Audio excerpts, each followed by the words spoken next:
Bu kvartiramizda plyuslari juda ko'p ekan. Remontlari yaxshi, jihozlangan, kattagina gilamlar hamma joyda deyarli yangi narsalar turibdi. Zolotoy etaj, 2-qavat. Novostroyka kirpichniy dom. A'lo darajada. 70 kvadrat. Sanuzullari ham alohida ekan. Bir boshlaymiz. Mana bu eshikdan kirib keldik.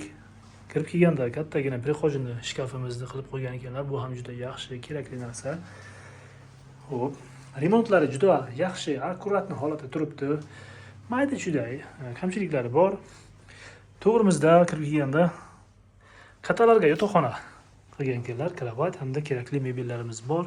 Gulxoy bo'lib turibdi. 3 xonaga bo'lganda shunaqa bo'ladi ko'pchilik vaqtda. Kattagina shkaf bor ekan. Mana bu joyda o'ng tarafda sanuzullar alohida, hojatxonamiz kafilda turibdi va yonida yuvinish xona vanasi bor ekan. Yonidagi xonasi eng kattasi bo'ladi, mehmonxona. Kattagina zalimiz. Ayollar shunaqa zallarni yaxshi ko'radi. Stol qo'yasizmi, xon taxta qo'yasizmi, o'zingizga ma'qulni qo'yib ishlataverasiz. Xo'p, 3-xonamiz mana bu joyda joylashgan. Buni yana bitta endi dam olish hamda buni ham zal qilib ishlatsak bo'ladi. Televizor zona mana shu yerda bor ekan.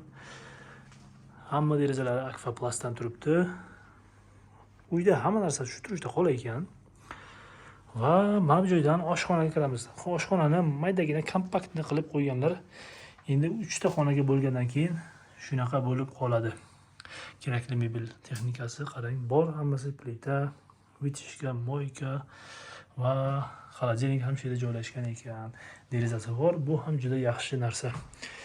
Xo'p, Sartepa hududi 5-mikrorayonda edi. Novostroykaning 2-qavati, zolotoy etaj. Kirpichniy dom. Xo'p, 70 kvadrat, 3 ta xonaga bo'lingan. Hamma narsa tayyor, yangi turibdi.